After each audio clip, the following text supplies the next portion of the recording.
रहमान रहीम Nazim programme सुबह मेहरान में मां तव्हांजो पंहिंजो अज़मतुल्ला कुंभर इन जी दुआ सां गॾु असांजी समूरी टीम तव्हांजी ख़िदमत में हाज़िर आहे त शाला जित बि हुजो ख़ुशि हुजो आबाद हुजो गुलनि वांगुरु टिड़ंदा रहो महकंदा रहो ऐं तव्हांजूं झोलियूं सदाईं ख़ुशियुनि सां आबाद हुजनि।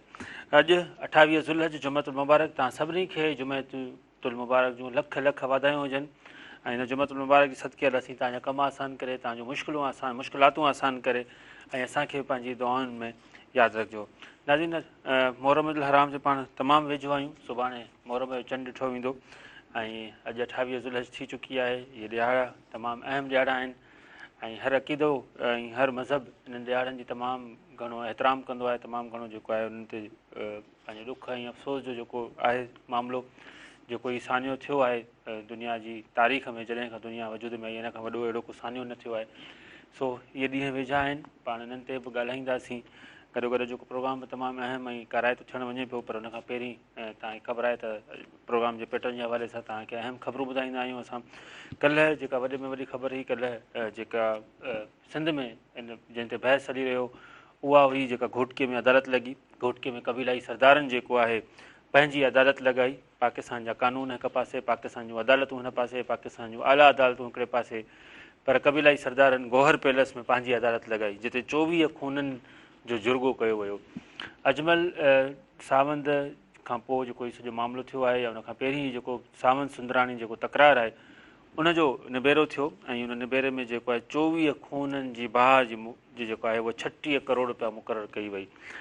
गौहर पैलेस घोटकीअ में इहो जुर्गो कयो वियो जंहिंमें सरदार अली गौहर महर जी सरपंची में इहो जुर्गो थियो। तंहिंमें ख़ुर्शीद शाह, शबीर बिजरानी, गोस महर ऐं ॿिया हुते सरदार शरीक हुआ ऐं उन्हनि 24 खूननि जो जुर्गो कयो बशमूल डॉक्टर अजमल सावंतनि मथां सुंदराणियुनि जा 10 खून साबित थिया ऐं 3 करोड़ 15 लख रुपया उन्हनि ते दंड विधो वियो।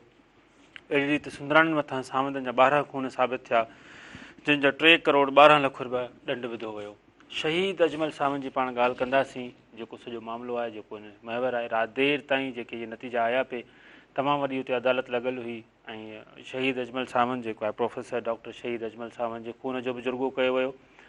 1 करोड़ रुपया जेको आहे उनजो जेको आहे दंड मुक़ररु कयो वियो सुंदराणियुनि जे मथां।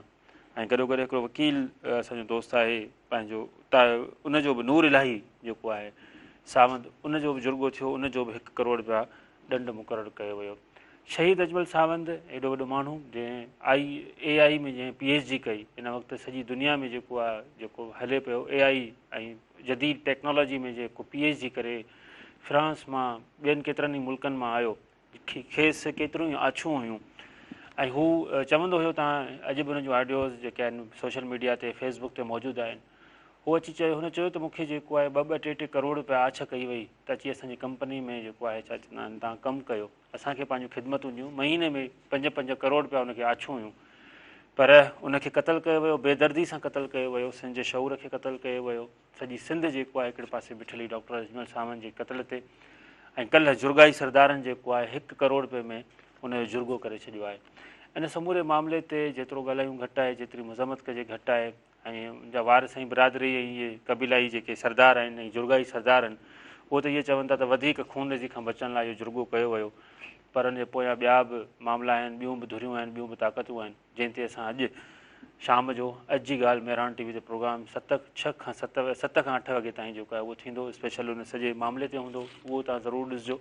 उन में सॼो मामिलो कीअं इहो थियो आहे, कीअं जुर्गो थियो आहे, कंहिं प्रेशर विधा डॉक्टर अजमल सावंत जे भाउ डॉक्टर तारिक ते।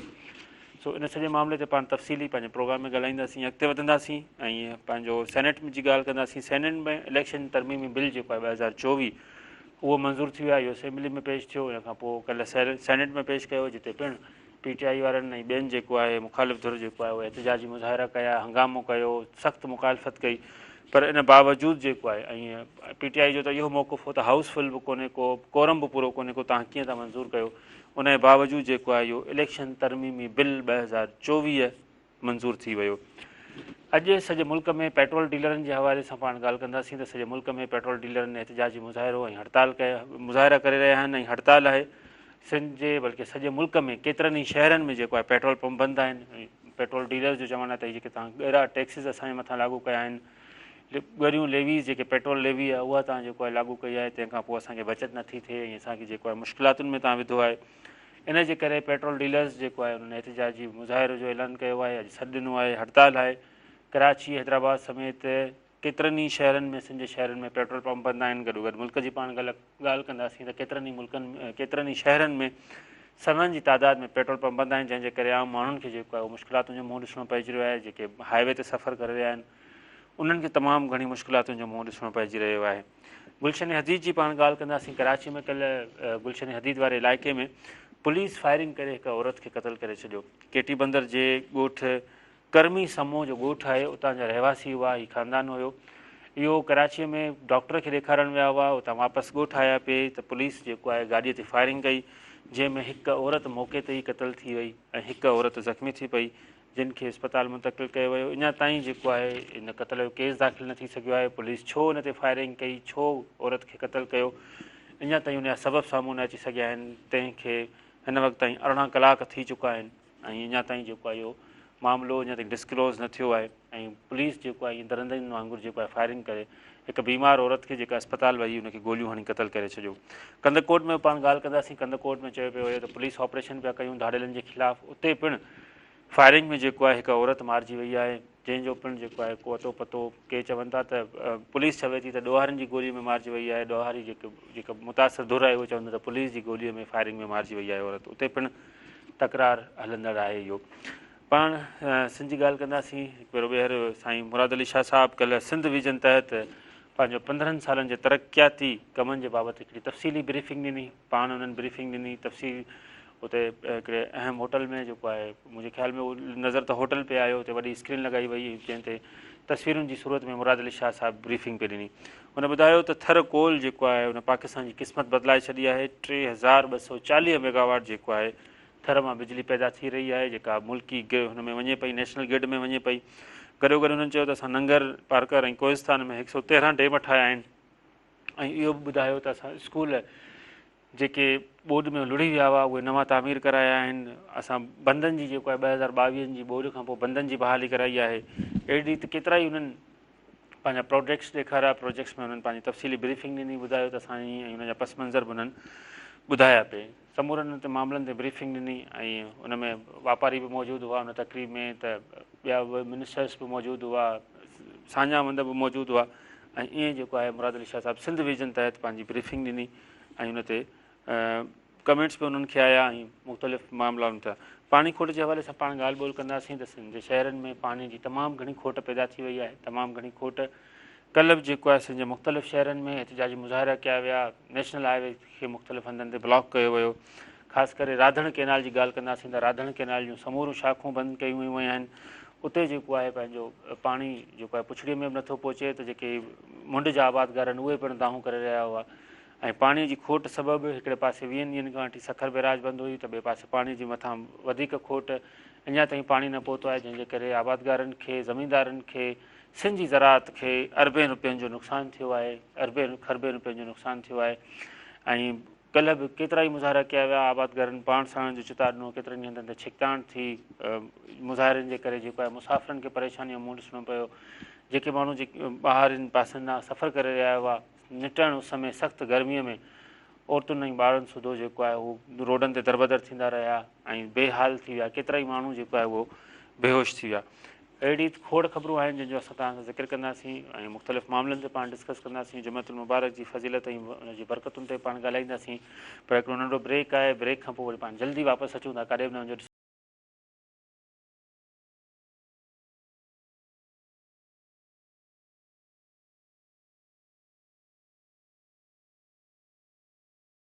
महिरान में हिकु भेरो ॿीहर भलीकार ऐं तमामु ख़ूबसूरत तव्हां पोएं सेगमेंट में ब्रेक खे वञण खां पहिरीं जेको नातूं ॿुधूं मोहम्मद हसन खमलो साहिबु ऐं नसरुल्ला खमलो साहिब जी आवाज़ में। हिन वक़्तु असांखे हिकु ॿिए नात खां असांखे जॉइन कयो आहे दादू मां फ़क़ीर ग़ुलाम सरवर अबड़ो साहिबु। तमामु ख़ूबसूरत हुननि जो आवाज़ु आहे ऐं तमामु सुहिणे अंदाज़ में जेको आहे उहो नातूं नात रसूल मक़बूल पेश कंदा आहिनि। हलो अस्सलाम वालेकुम। वालेकुम अस्सलाम। साईं ग़ुलाम सरवर अबड़ो साहिबु कीअं आहियो तव्हां? ठीकु आहियो?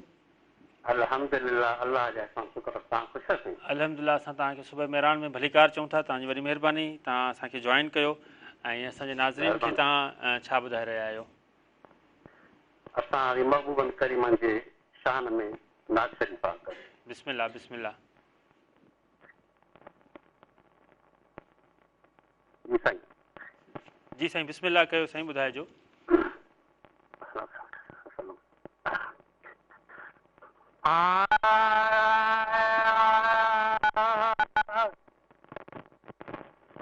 असां ते पियो राज़ी रहमानु असां ते पियो रहमानु मुको जय मोहम्मद मेहरबानो आहे असां ते पियो राज़ रहमानु असां ते पियो अचण सां ख़ुशबू चाहबू सजण सारे आलम में इज़हार थिया सजण सारे आलम में इज़हार थिया गुनहगार सारा क्रिया पार क्या गुनहगार सारा क्रिया पार क्या करण पार भेड़ा संदन सानो असां ते पियो राज़ी रहमानु असां ते पियो।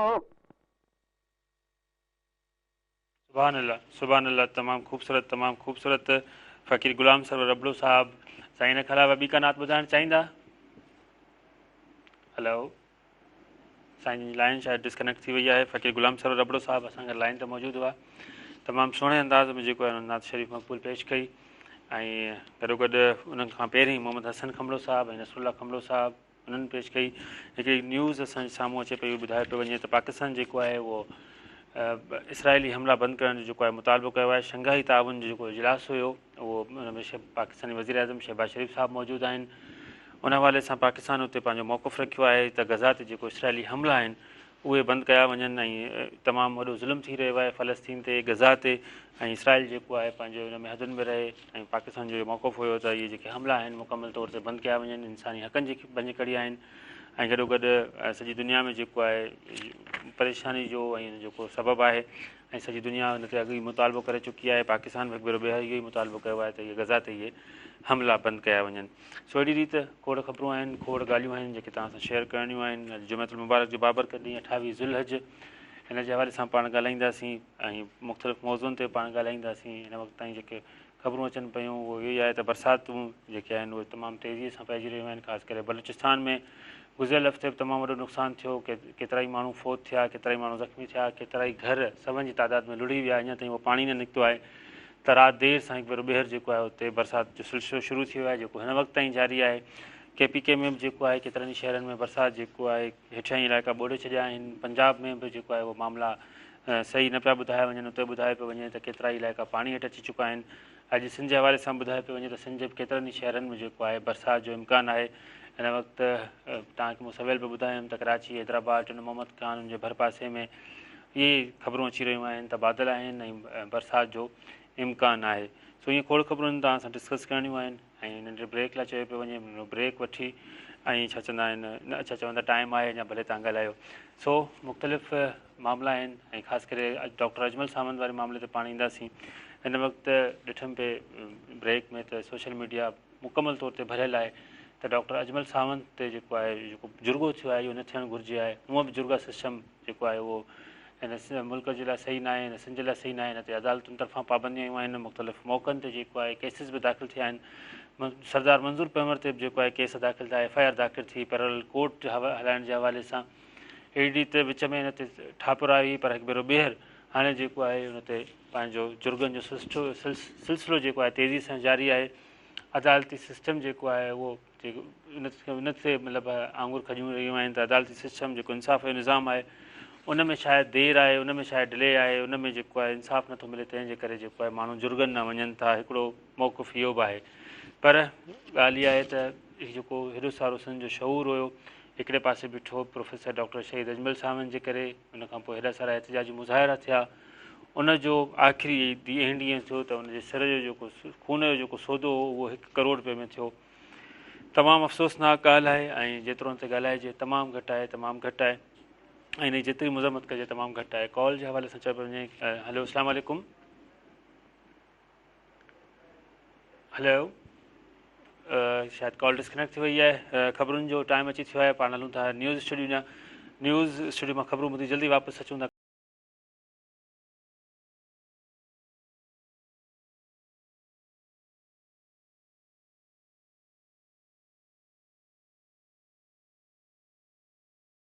भलीकार ऐं जुमेतुल मुबारक जो बाबरकत ॾींहुं। उमेद तव्हां जुमेतुल मुबारक जी तयारियुनि में जेको आहे मशगूल हूंदा। असांखे पंहिंजे दुआनि में ज़रूरु यादि रखिजो। ऐं हिन वक़्तु असांखे फ़ोन कॉल ते जॉइन कयो आहे रोहिल अहमद शेख साहब। पाण टेक्निकल एजुकेशन जे हवाले सां तमामु अॻभरा हूंदा आहिनि। मटियारी में जेको टेक्निकल कॉलेज आहे उन जा उहे प्रिंसिपल आहिनि। गॾोगॾु मुख़्तलिफ़ मामलनि ते, सियासी समाजी इशूज़ ते, ख़ासि करे समाजी इशूज़ ते तमामु सुठो ॻाल्हाईंदा आहिनि, सुठी ऐं गहरी नज़र रखंदा आहिनि। अस्सलाम वालेकुम रोहिल अहमद शेख साहब। वालेकुम अस्सलाम साईं। सर कीअं आहियो तव्हां? ठीकु आहियो? अल्हम्दुलिल्लाह साईं, तव्हां ठीकु आहियो? सभु ख़ैर? अल्हम्दुलिल्लाह अल्हम्दुलिल्लाह। सर, मोकलुनि जो ॿियो महीनो शुरू थियो आहे। छा पिया ॾिसो टेक्निकल एजुकेशन में मोकलूं थींदियूं आहिनि या सिर्फ़ु ही जेके आहिनि आम जेका असां वारा स्कूल आहिनि इहे मोकल कंदा आहिनि? साईं, असां वटि बि वैकेशन आहे। जी हा। ऐं टेक्निकल एजुकेशन बि असांजी जून जुलाई बंदि थींदी आहे, पर हिन में वरी असांजा इम्तिहान थींदा आहिनि। 3rd ईयर जा थी विया, वरी हाणे 2nd ईयर जा थींदा। ऐं डिप्लोमा इंफॉर्मेशन टेक्नोलॉजी 1 साल जी करायूं था, वरी उनजी थियनि था पेपर। जी हा, सही। अच्छा सर, टेक्निकल एजुकेशन जे हवाले सां जेकॾहिं पाण ॻाल्हि ॿोल कयूं त हिन वक़्तु छा सूरतहाल आहे ऐं जेको नओं सेशन शुरू थिए पियो उन में कहिड़ा कहिड़ा प्लान्स आहिनि ऐं केतिरी तव्हां अपग्रेडेशन कई आहे? ख़ासि करे जेकॾहिं जदीद दौरु अची वियो आहे, AI जो दौरु हुजे, सॼी दुनिया जेको आहे मुख़्तलिफ़ मामलनि में जेको आहे अॻभरी हुजे टेक्नोलॉजी जे हवाले सां, ऐं अञा ताईं पाण जेकॾहिं टेक्निकल एजुकेशन जी ॻाल्हि कयूं जेका सिंध में असांखे ॾिनी थी वञे त उन में केतिरो फ़र्क़ु आहे, केतिरो मतिलबु त हिनखे अपग्रेड करणु घुरिजे? साईं, हाणे टेक्निकल एजुकेशन असां वटि पहिरीं थींदा 3 साल डिप्लोमा जी हा। ऐं पॉलिटेक्निक इंस्टीट्यूट में, ऐं पंहिंजो 1 ईयर जो DIT थींदो। हाणे वरी नई शइ इंट्रोड्यूस कराई अथऊं जी हा। असांजी Sindh technical education vocational training authority. हाणे जीअं असांजो पॉलिटेक्निक आहे, गवर्नमेंट कॉलेज ऑफ टेक्नोलॉजी आहे या वोकेशनल स्कूल आहिनि, हाणे हिन में अॻे सिर्फ़ु वोकेशनल स्कूल में थींदो हो TSC, टेक्निकल स्कूल सर्टिफिकेट। 8 खां पोइ ॿार असां वटि अची वेंदो, 9th मैट्रिक जेका आहे टेक्निकल जी कंदो। हाणे इहा असां वटि फ़ाइदो थी वियो आहे त हाणे टेक्निकल कॉलेज मटियारी में बि असां वटि 8 खां पोइ ॿारु दाख़िल थी सघे थो ऐं मैट्रिक करे सघे थो ऐं टेक्निकल जी, ऐं उहा इक्वलेंट हूंदी आम मैट्रिक जे। उन खां पोइ डायरेक्ट जेको आहे FSC pre engineering pre medical जीअं एडमिशन वठी सघनि था ॿार। इहा नई असां वटि अमेंडमेंट थी वई आहे हिन साल ऐं तमामु सुठी ॻाल्हि आहे। पर हाणे पेरेंट्स खे इहो सिर्फ़ु अर्ज़ु रखिणो आहे त सम्झनि हिन शइ खे ऐं हुनरी तालीम जी अहमियत खे हिन वक़्तु असांखे सम्झणु भरमार आहे, महांगाई जी जेका आहे यलगार आहे, उन में जेकॾहिं हुनर ईंदो हूंदो ॿार खे त किथे बि 2 रुपया कमाए घर पहुची सघे थो रोज़ाना जी बुनियाद ते। सही ॻाल्हि आहे, बिल्कुलु बिल्कुलु। अच्छा सर, आगाही केतिरी आहे जेकॾहिं पाण सिंध जे हवाले सां ॻाल्हि कयूं, ख़ासि करे पाण जेकॾहिं बहिराड़ी वारे पासे वञूं त उते टेक्निकल एजुकेशन जे हवाले सां केतिरी आगाही आहे? ॿार जी इनरोलमेंट आहे या न आहे? साईं, हाणे पाण वटि जेका सिंध में जेका हालति जेका बाक़ी ॾिसूं था न, उते तालीम जी खोट आहे। न को हुकूमत अहिड़ा उपाउ थी वठे त ॿार खे स्कूल में अचण जी पाबंदी कराइनि, न पोइ माइट था इन शइ जी अहमियत सम्झनि त असांजो ॿारु जेको आहे स्कूलनि में पढ़े। हाणे हुननि जो जेको नेगेटिव इम्पैक्ट जेको हुन ते मुआशिरे ते पियो आहे उहे असांजा जहिड़ा संगावतियुनि ते ऐं प्रॉपर्टीज़ ते ऐं ॿारनि जी जेका आहे सा पाण में अणबणत या आहे दुश्मनियूं या आहे कतल, इहे सॼा बहिराड़ी में असांजे चोरियूं चकारियूं ऐं इहे सॼे इन करे वधिया आहिनि त हुकूमत इनखे सीरियसली नथी वठे त तालीम ॾे ॿारनि खे शऊर वठराइजे। सिंध में तमामु घणी जेका आहे कैपेसिटी आहे, छाकाणि त असांजा CSS बि तक़रीबन रूरल एरियाज़ मां पास था कनि ॿार। पर जेकॾहिं 100% ॿार स्कूलनि कॉलेजनि में वञे त हे झगड़ा झटा असांजा जान छुटी पवे, इहे जेके ढाड़ियल कल्चर आहे न इहो ख़तमु थी वञे पंहिंजे सिंध मां। जी हा, बिल्कुलु। ताज़ो तव्हां ॾिठो हूंदो कल्ह प्रोफेसर डॉक्टर अजमल सामन साहिब जो जेको खून जो जुर्गो थियो ऐं उनखां अलावा चयो वियो त हाणे जेको आहे सिंध में जेकॾहिं अमल कराइणो आहे त आसिफ़ अली ज़रदारी साहिबु भई वरी जेके मीटिंग्स थियूं अमन मान जे हवाले सां चयो त सरदारनि खे तव्हां जेको आहे चओ त उहो अमन कराइनि इन शइ खे तव्हां कीअं था ॾिसो? साईं हाणे इहो कंहिं ज़माने में अॻे बि हिन शइ खे तरवीज वठाई वई त जरगो सिस्टम हले।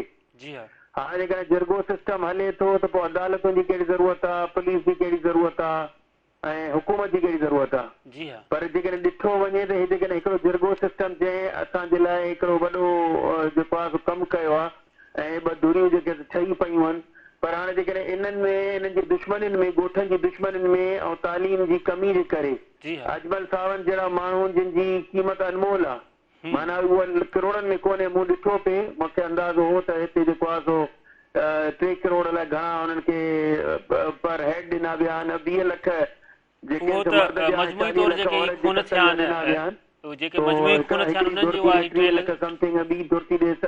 अमाउंट इहो को हिकिड़ी जान जी क़ीमत कान्हे साईं। सही ॻाल्हि आहे। पर हाणे जेकॾहिं तालीम हुजे त हिननि सभिनी मसइलनि मां असांजी जान छुटी वेंदी।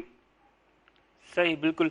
अच्छा सर, तालीम खे कीअं अॻिते वधाइजे? हेतिरा स्कूल बंदि आहिनि, ॿुधायो पियो वञे त लखनि जी तादाद में स्कूलनि खां ॿाहिरि आहिनि ॿार जेके स्कूल वञण जी उमिरि में आहिनि, जेके 2022 में स्कूल लुड़ी विया हुआ उहे अञा ताईं जेको आहे वापसि न ठही सघिया आहिनि, त तालीम खे कीअं आम कयूं?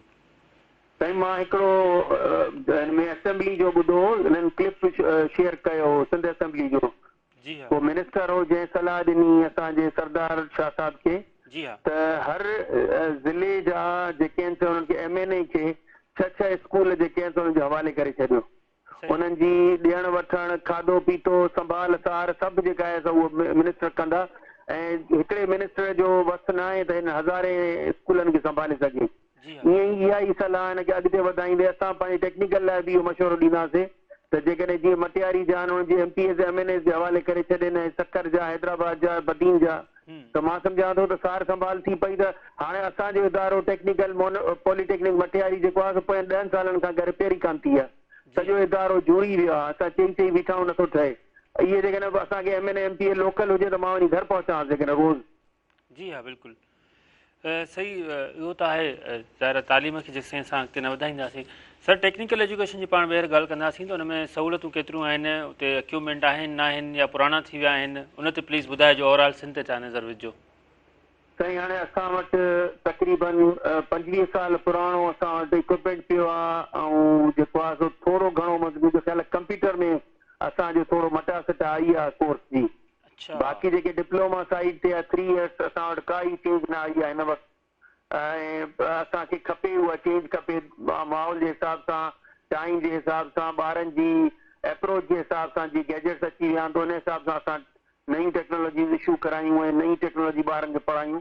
बाक़ी रियली हिन वक़्तु ज़रूरत आहे, पर असां हाणे अरबाब अख्तियार खे काफ़ी दफ़ा लिखत में बि ॾिनो आहे त हाणे असांखे जेको आहे इक्विपमेंट मटे ॾियो, असांजो करिकुलम जेको आहे रिवाइज़ करे ॾियो, पर अञा ताईं का ॿुधणी थी कान्हे। बिल्कुलु थियणु खपे इहा रिवाइज़। सही। अच्छा सर, हीअ रिवाइज़ केरु कंदो ऐं छो न पियो कयो वञे? 25 सालनि खां वठी तव्हां ॿुधायो पिया त इक्विपमेंट जेके आहिनि उहे तब्दील न थिया आहिनि। इहो पोइ कीअं, मतिलबु त एजुकेशन कीअं ईंदी हूंदी, पोइ कीअं इनवॉल्वमेंट ईंदी हूंदी, कीअं ॿारनि खे जेको आहे टेक्निकल एजुकेशन सम्झ में ईंदी हूंदी जॾहिं इक्विपमेंट ई न आहिनि, करिकुलम ई पुराणो आहे? त साईं असां वटि 60% जेको आहे सो प्रैक्टिकल आहे, 40% जेको आहे सो थ्योरी आहे। असांजो मेन फोकस हूंदो ई प्रैक्टिकल ते आहे, टेक्निकल एजुकेशन जो। ऐं हुन में इदारनि में जेके असां वटि इक्विपमेंट मौजूदु आहिनि उन्हनि खे त जहिड़ो तहिड़ो करे हलायूं था। पर हाणे जेका शइ रिपेयर थियण जहिड़ी कान्हे, कंपनी वेंदी उहा ठीकु थी ईंदी, उहा कंपनी बंदि थी वई त हाणे ज़ाहिर हुन शइ खे रिप्लेस करिणो पवंदो। हिकिड़ो त उहो कोन्ह थियो आहे। ॿी ॻाल्हि त असां वटि जेके पंहिंजो डायरेक्टरेट्स आहिनि, सेक्रेटरिएट आहिनि, मिनिस्टर असांजो पंहिंजो आहे कराची में, जंहिंमें मैनेजिंग डायरेक्टर वेहंदो आहे। उन खां पोइ मिनिस्टर आहे, उन खां पोइ सॉरी सेक्रेटरी आहे, सेक्रेटरी यूनिवर्सिटीज़ एंड बोर्ड। उन खां पोइ मिनिस्टर आहे यूनिवर्सिटीज़ एंड बोर्ड।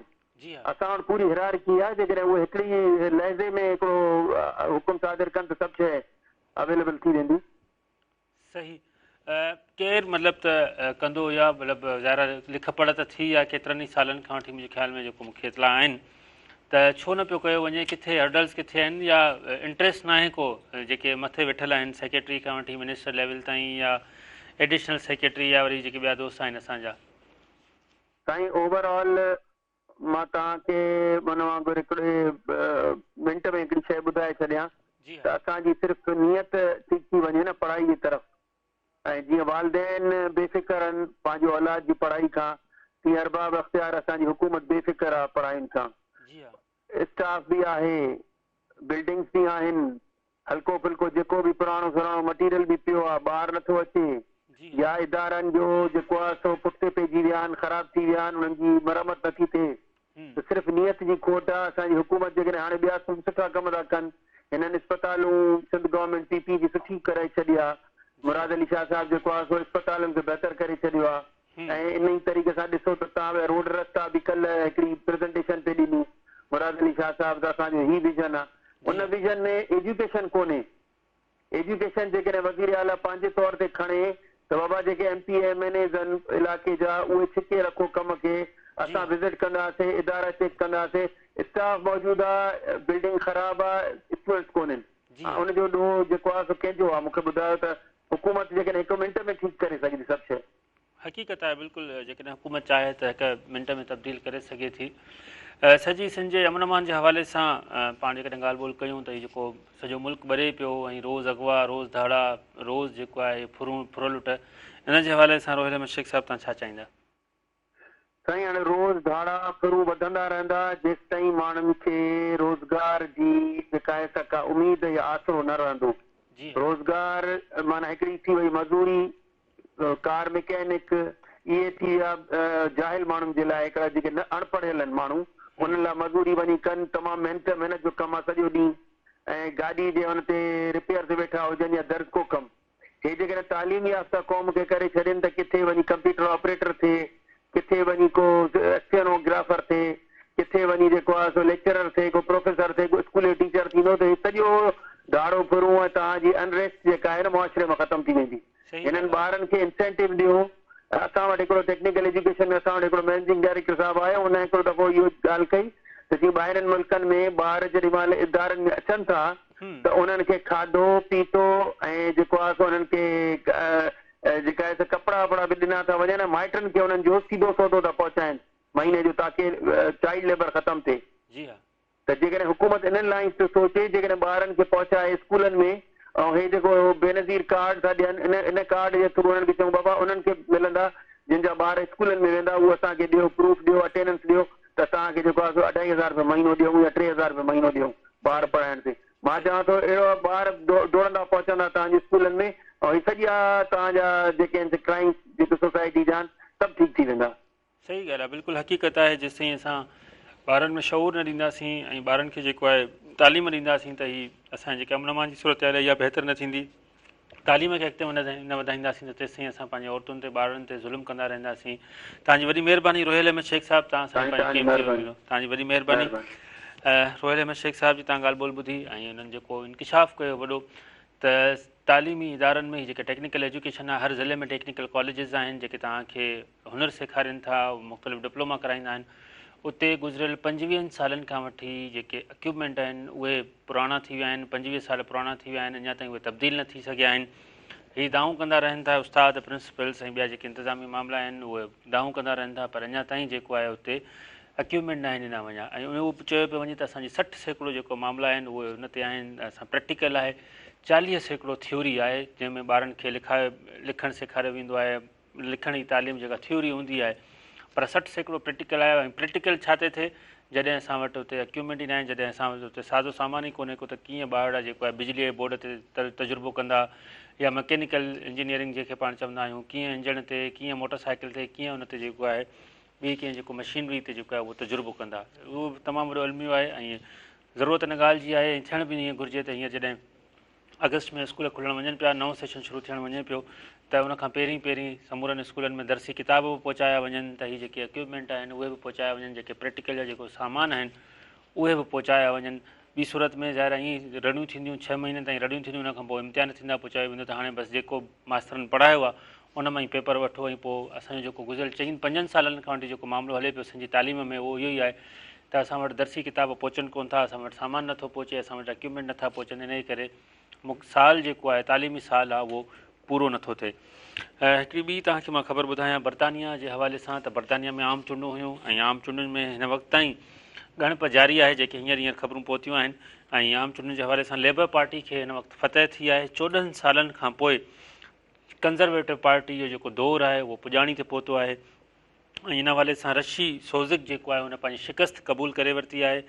ॿुधायो पियो वञे त सर केयर स्टारमरो नओं वज़ीर आज़म बरतानिया जो थियणु वञे पियो।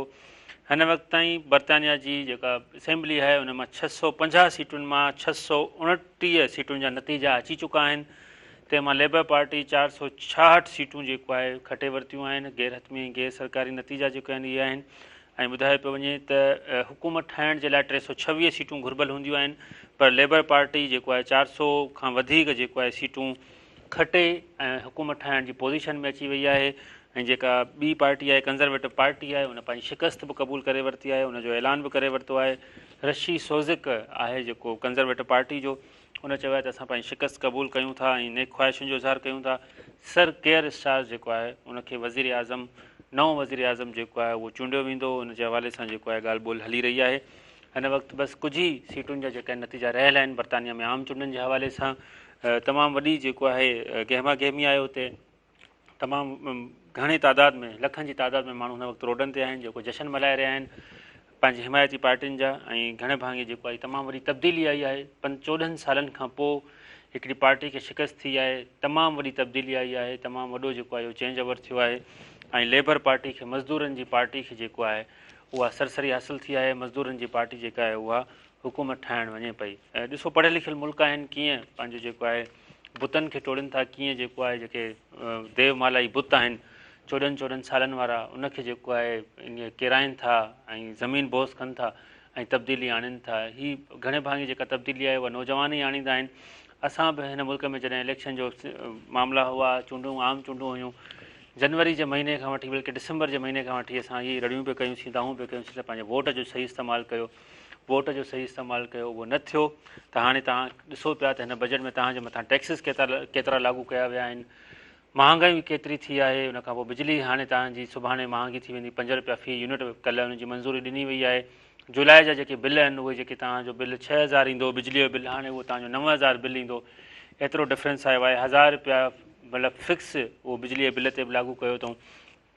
त इहे जेके चार्जिस वधिया आहिनि, उनखां पोइ दवाऊं महांगियूं थियूं आहिनि। दवाउनि जे हवाले सां मां तव्हांखे अपडेट ॾियां थो त केतिरियूं हींअर महांगियूं थियूं आहिनि। कल्ह ई हिन जो नोटिफिकेशन निकितो आहे। सो वोट जी पाण ॻाल्हि कंदासीं त वोट जेसिताईं तव्हां सही इस्तेमालु न कंदा, वोट जो सही पंहिंजा चूंडियल नुमाइंदा न खणी ईंदा, तेसिताईं न तव्हांजी तक़दीर बदिलजंदी, न हिन मुल्क जी, न हिन धरतीअ जी, न तव्हांजे नसुलनि जी, न तव्हांजे बचनि जी, न तव्हांजे जेको आहे मुस्तक़बिल जे मामलनि जी तक़दीर बदिलजंदी, न तव्हांजा मसइला हल थींदा। ॾींहों ॾींहुं तव्हां गुरबत में वेंदा, गुरबत जी हेठि खां लकीर वारी गुरबत खां बि हेठि वारी लकीर में तव्हां ज़िंदगी गुज़ारींदा। तव्हांजा खुराक तव्हांजा ज़मीनुनि ते, तव्हांजे जबलनि ते, तव्हांजे पंहिंजो कुदरती वसीलनि ते ईअं ई धाड़ा लॻंदा रहंदा जीअं सिंध में रोज़ु नओं धाड़ो लॻे थो।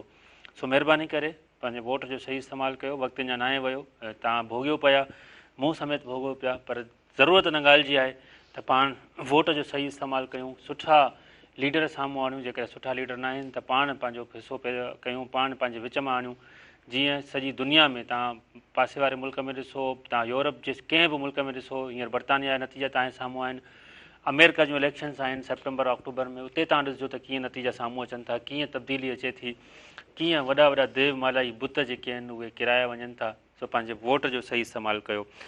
हलंदासीं पाण दवाउनि जे हवाले सां जेको मूं तव्हांखे ज़िक्र कयां पई त हिन मुल्क में दवाऊं जेको आहे सालियाने अघ ते जेको आहे उहो वधायूं वयूं आहिनि, उनजा अघ वधाया विया आहिनि। पर उनखां पहिरीं हिकिड़ो ब्रेक आहे, ब्रेक खां पोइ अची मां तफ़सीलनि तव्हांखे हिन हवाले सां ॿुधायां थो त केतिरी महांगाई थी आहे, डेंटल जा केतिरा अघ वधिया आहिनि, इस्पतालुनि जा केतिरा अघ वधिया आहिनि, ऐं उनखां पोइ डॉक्टर्स जूं फीसूं केतिरियूं वधियूं आहिनि। सालियानी अघ वधिया आहिनि, सालियानी रेट वधाया विया आहिनि। नंढो ब्रेक आहे, ब्रेक खां पोइ जल्दी वापसि अचूं था, करे न वञो ॾिसंदा।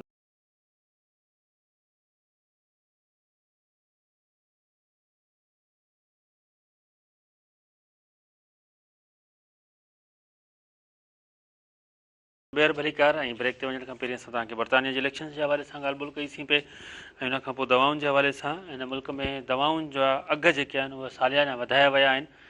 इहे सालियाना न आहिनि, हर महीने जेको आहे दवाउनि जो अघु वधायो वेंदो आहे। हिन वक़्तु जेको नोटिफिकेशन जारी थियो आहे त 23% दवाऊं महांगियूं थियूं आहिनि। जेके बि तव्हां दवाऊं समूरियूं खाओ था, बशमूल जेको आहे हयाती बचाइण वारियूं दवाऊं, 23% महांगियूं थियूं आहिनि। ऐं ॿुधायो पियो वञे त जून जे महीने में डॉक्टर जी जेका फ़ीस आहे उहा 9% वधाई वई आहे। अहिड़ी रीति मेडिकल टेस्टूं जेके आहिनि जेके तव्हां मुख़्तलिफ़ ब्लड टेस्टूं कराईंदा आहियो या वरी जेको आहे एक्सरे कराईंदा आहियो, MRI कराईंदा आहियो, इहे मेडिकल टेस्टुनि में शुमारु थींदो आहे। इहे टेस्टुनि जा अघु जेको आहे उहो 15% वधाया विया आहिनि।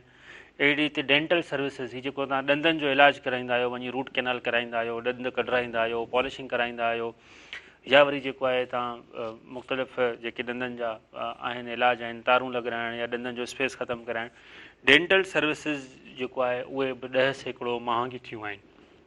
अहिड़ी रीति अस्पतालुनि जी सहूलियत जी जेकॾहिं पाण ॻाल्हि कयूं त उहे बि 15% महांगियूं थी वियूं आहिनि।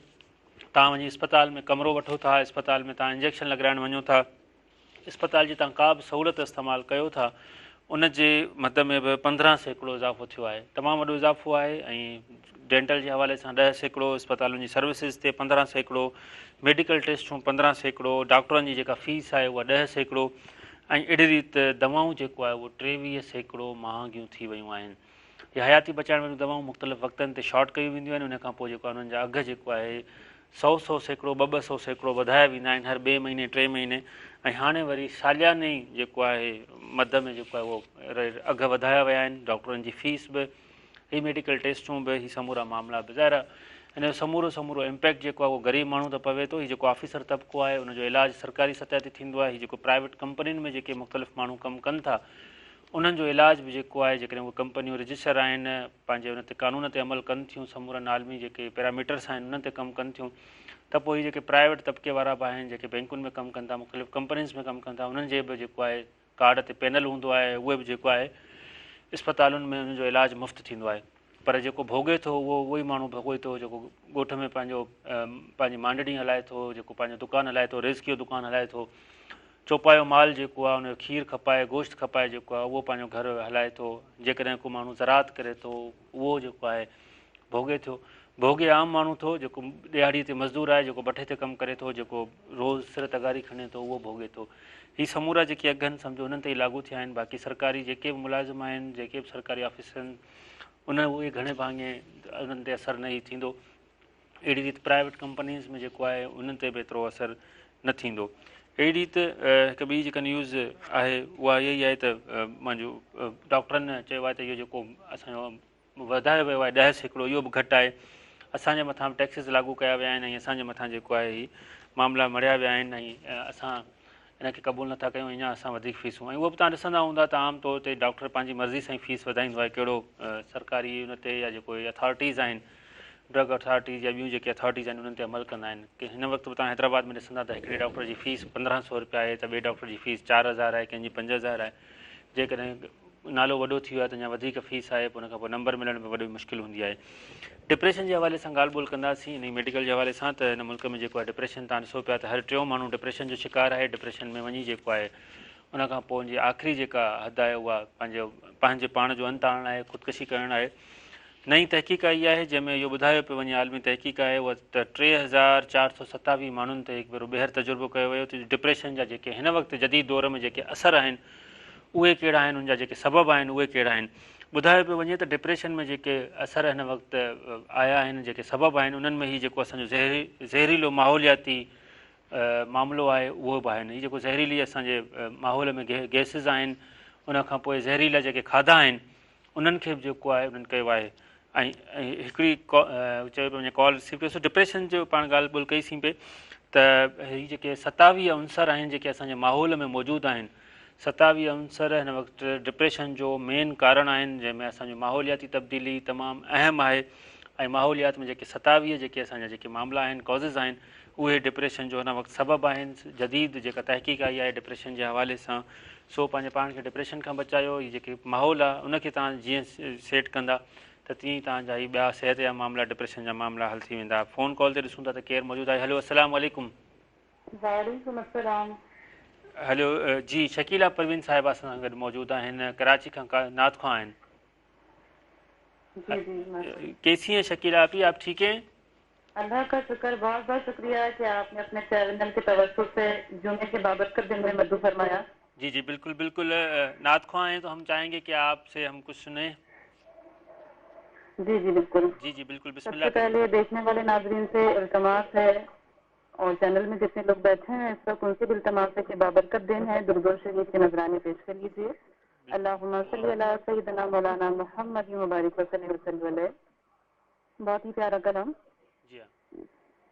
یہ دنیا ایک سمندر ہے مگر ساحل مدینہ ہے.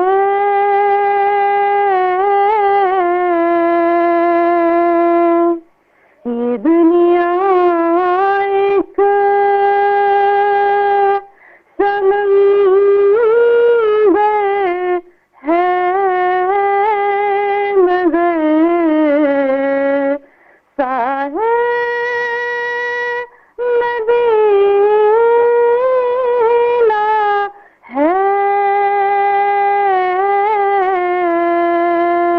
یہ دنیا کہ بجھ جاتی مگر ہائے مدینہ ہے. شرف مجھ کو بھی حاصل ہے محمد کی غلامی کا. شرف مجھ کو بھی حاصل ہے محمد کی غلامی کا. وہ میرے دل میں رہتے ہیں میرا دید مدینہ ہے. وہ میرے دل میں رہتے ہیں میرا دید مدینہ ہے. یہ دنیا ایک سمندر ہے مگر ساحل مدینہ ہے. یہ دنیا ایک سبحان اللہ سبحان اللہ. بہت خوبصورت آواز اور انتہائی خوبصورت شاعری. شکیلہ آپی بہت شکریہ. شکیلہ آپی کراچی کا موسم کیسا ہے؟ ماشاءاللہ بہت ہی پیارا ہے، حسین ہے. اسی مناسبت سے میں نے یہ نعت کا انتخاب کیا. زبردست زبردست ماشاء اللہ. اور کب سے نعت خوانی میں آپ ہیں؟ ہم کچھ آپ سے بات چیت بھی کرنا چاہیں گے، اس موقع کا فائدہ لینا. جی بالکل. بہت شکریہ بہت شکریہ. اللہ تعالیٰ نے یہ نعمتیں کر لیں، برکتیں کر لیں. اللہ تعالیٰ نے بہت گفت کے طور پہ بچپن سے مجھے عطا کیا ہے. اللہ تعالیٰ کے رسول کی شناخوانی کرنے کا سر بخشا ہے، بس بچپن سے کرتے آ رہے ہیں. زبردست زبردست. اچھا کہاں کہاں آپ نے مطلب کہ پرفارم کیا ہے، اور زیادہ آپ کو دعوت کس شہر میں ملی؟ زیادہ شہر کون سا شہر آپ کو پسند آئے؟ اور ویسے تو ماشاءاللہ کراچی کی آل اوور سٹیز میں، آؤٹ آف سٹی میں، لاہور میں، پنجاب میں، مختلف شہروں میں پڑھا ہے. لیکن مجھے یہ بہت زیادہ حیرت ہوئی کہ میں ایک ادنا کی شناخواں ہوں، آقا کی غلام ہوں. لیکن جب میں نے مدینہ منورہ اور مکہ معظمہ میں عمرے کی ادائیگی کے لیے گئی تھی تو مجھے یہ جان کر بڑی حیرانگی ہوئی تھی کہ وہاں پر لوگ مجھے بائی نیم بھی جانتے تھے اور میری نعتیں سنتے تھے. اور مطلب وہاں پر جب میں نے نعت پڑھی تو لوگوں نے بہت سراہا، مجھے بہت سراہا. تو وہ میرے لیے خوشی کا باعث تھا. جتنے عرصے تک میں نے محنت کی وہ میری محنت وہاں پر جا کر रंग ले आई और मुझे बहुत खुशी हुई। तमाम खूबसूरत, बहुत बहुत ज़ाहिर है ये एक रिवार्ड होता है आपको उस जगह पे मिले और जी जी, उसी जिनके लिए हम नाते पढ़ते हैं। बिल्कुल बिल्कुल बिल्कुल। बहुत शुक्रिया शकीला आपकी, बहुत शुक्रिया, आपने हमें टाइम दिया और कीमती टाइम दिया। हम आपको दावत देंगे कि आप हमारे प्रोग्राम में यहाँ पे भी आएँ, स्टूडियो में भी आएँ और आपसे बातचीत करें और बहुत एक हमारी खुशनसीबी होगी कि आप हमारे जो है इस पे आएंगे, हमारे स्टूडियो में आएंगे। सिंधी में कहते हैं असांजे अंगण ते तव्हां ईंदा। आपका बहुत शुक्रिया अदा करना चाहूंगी कि आप लोगों ने मुझे याद रखा, मधु फरमाया और आज की बाबरकत दिन में मेरा भी नाम शामिल हो गया दुरूद सलाम के साथ। बिल्कुल बिल्कुल, हमें आप अपनी दुआओं में ज़रूर शामिल रखिएगा। जज़ाकल्लाह। बहुत शुक्रिया नाज़रीन। तमामु ख़ूबसूरत नात खां शकीला परवीन साहिबा कराची में असांखे जॉइन कयो, पंहिंजे सुहिणे आवाज़ में, मिठड़ी आवाज़ में नात रसूल मक़बूल पेश कई। ॿुधाए पियो त उन्हनि मौसम जो हाल बि उते तमामु ख़ूबसूरत आहे ऐं छा चवंदा आहिनि उन हवाले सां उन्हनि नात जी सिलेक्शन कई। अहिड़ी त खोड़ ख़बरूं आहिनि जेके असां घणे भाङे त ज़िक्र करे चुका आहियूं, कुझु अचनि पियूं ऐं प्रोग्राम जो वक़्त लाइ बि चयो पियो वञे त पाण आहियूं त पुॼाणींदा। सो जुमेतुल मुबारक जो बाबरकत ॾींहुं, जुमेतुल मुबारक जो बाबरकत ॾींहुं ऐं उन जूं फज़ीलतूं, उन जूं करामतूं असां हर जुमे ते तव्हांखे ॿुधाईंदा आहियूं ऐं हर जुमे ते ख़ासि करे असांजी कोशिशि इहा ई हूंदी आहे त नात खां विहारिया वञनि, तव्हांखे नात रसूल मक़बूल, तव्हांखे मौलूद, तव्हांखे सनाख़वानी कजे। सो अॼोको प्रोग्राम बि ईअं इतफ़ाक़ थियो त असांजे जे कॉल ते मौजूदु हुआ दोस्त, इलाही सारा दोस्त उन ते अची विया ऐं कॉल ते तव्हांखे नात रसूल मक़बूल ॿुधायूंसीं ऐं तव्हां बि हिन सॼी तयारी में हूंदा, जुमेतुल मुबारक जी नमाज़ जी तयारी में हूंदा। असांखे पंहिंजी दुआउनि में शामिलु रखिजो, असांखे पंहिंजी जेके इबादतूं आहिनि उन्हनि में शामिलु रखिजो ऐं ख़ासि करे इहा ई दुआ कजो त हीअ जेको सिंध में हिन वक़्तु थी रहियो आहे अमन अमान जे हवाले सां, बेरोज़गारी जे हवाले सां, महांगाई जे हवाले सां, कल्ह बि किथे वेठा हुआसीं त ॿुधायो त सिर्फ़ु सिविल अस्पताल हैदराबाद में हिन महीने में केतिरा ई केसिस आया जिन माण्हुनि आपघात कयो। सिर्फ़ु इहो ई सबबु हुयो त महांगाई न आहे, ॿारनि वटि ॿारनि खे खाराइण लाइ जेको आहे गृह न आहे ऐं खोड़ मामला आहिनि ऐं माण्हू ज़ाहिर जी आहे त जहान आहे, पर जेका महांगाई माण्हुनि खे पीड़े छॾियो आहे, हीअ जेका गुरबत आहे माण्हुनि खे जेको पीड़े छॾियो आहे, माण्हू जेको आहे हाणे चवनि था त बसि ठीकु आहे हाणे जीअण जेको आहे उअं ई जंजाल आहे त छो न हिकिड़ो ई फ़ैसिलो कजे। महिरबानी करे इहे हालतूं जेको आहे तब्दील थींदियूं आहिनि, पंहिंजे पाण खे उन कयो। ज़ाहिर आहे जेको बि तव्हां अमल कयो था तमामु कुदो अमल आहे, हिनखे न असांजी सोसाइटी, न असांजो कानून, न असांजो मज़हब जेको आहे इजाज़त ॾिए थो। ॾुखिया मरला आहिनि, इहे गुज़री वेंदा आहिनि, ॾुखियो वक़्तु गुज़री वेंदो आहे, वरी उन खां पोइ ॾुखियनि पुठियां सुख बि हूंदा आहिनि। सो अहिड़ो फ़ैसिलो न कयो ऐं रब साईं जी इबादत कयो, उनखे ॿाॾायो त हीअ जेके मुश्किल हालतूं आहिनि इहे टरी वञनि ऐं उन खां पोइ हिकु भेरो ॿीहर हीअ असांजी धरती, हीअ असांजो मुल्क जेको आहे ख़ुशहाल थिए, तरक़ी करे, उन खां पोइ असां पंहिंजी ख़ुशहाली जी मंज़िल न गामज़न थियूं, असां इन गुरबत खां बि हेठि वारी जेका लकीर आहे उन मां निकिरूं, असां वटि जेका ख़ुराक जी खोट आहे उन मां निकिरूं, असां वटि जेका महांगाई आहे उन मां निकिरूं, समूरनि फेसिस मां। पर न रुॻो दुआ कमु ईंदी, पर हुन में तव्हांजो अमल बि कमु ईंदो। जॾहिं चूंडूं अचनि थियूं त तव्हां पंहिंजो जेको वोट जो हक़ु आहे, वोट जेको आहे उहो सही इस्तेमालु कयो त पोइ ज़रूरु हुन में अञा वधीक तेज़ी ईंदी इन तब्दीलियुनि में, इन मुल्क जी हालतुनि जी तब्दीली में ऐं तव्हांजी हालतुनि जी तब्दीली में। सो पाण प्रोग्राम जी पुॼाणींदा हलूं था ऐं चयो पियो वञे त प्रोग्राम जो वक़्तु पुॼाणींदा पहुचे थो। अॼु हफ़्ते जो पाण आख़िरी प्रोग्राम कयोसीं, इनशाला सूमर ते तव्हां सां असां हिकु भेरो ॿीहर शामिलु हूंदासीं, दूबदू हूंदासीं ऐं तव्हांजी ख़िदमत में हाज़िर थींदासीं नवनि महिमाननि सां गॾु, नईं उमीदुनि सां गॾु ऐं नवनि मौज़ूअनि सां गॾु ऐं गॾोगॾु सुभाणे छंछरु या आचरे ॾींहुं तव्हां मेरान टीवीअ जो जेको ख़ासि प्रोग्राम आहे मज़ा सां भरपूर रामो इरादा ॾिसंदा। उन सां गॾोगॾु ॿिया केतिरा ई प्रोग्राम आहिनि। अॼु शाम जो अॼु ॻाल्हि प्रोग्राम आहे, राति जो शब मेहरान प्रोग्राम आहे, ख़ूबसूरत तव्हांजे लाइ ट्रांसमिशन आहे मेरान टीवी समूरी टीम जे तरफ़ां। समूरो हिन में ज़ाहिर रतसत आहे, कंहिं हिक जी महिनत न आहे, समूरी टीम जी हिन में महिनत शामिलु हूंदी आहे। सो ख़ूबसूरत प्रोग्राम तव्हांजी ख़िदमत में हूंदा। सुभाणे छंछरु या आचरे ॾींहुं सुबह मेहरान जी जाइ ते तव्हां रामो इरादा ॾिसंदा, जेको हिन समाज जे हवाले सां तव्हां ॾिसंदा हूंदा त जेके एहतजाज आहिनि हिकिड़े अनोखे अंदाज़ में कया वेंदा आहिनि। तव्हांजी ॻाल्हि तव्हां सां कई वेंदी आहे, उन खां पोइ मज़ाह जो हिकिड़ो भरपूर ही प्रोग्राम आहे, मज़ाह सां भरपूर प्रोग्राम आहे, इहो ॾिसंदा। मूंखे मुंहिंजी समूरी टीम खे ॾींदा इजाज़त, इनशाला सूमर ते गॾु आहियूं, तेसिताईं पंहिंजो ऐं पंहिंजे प्यारनि जो रखंदा ख़्यालु। अला वाही।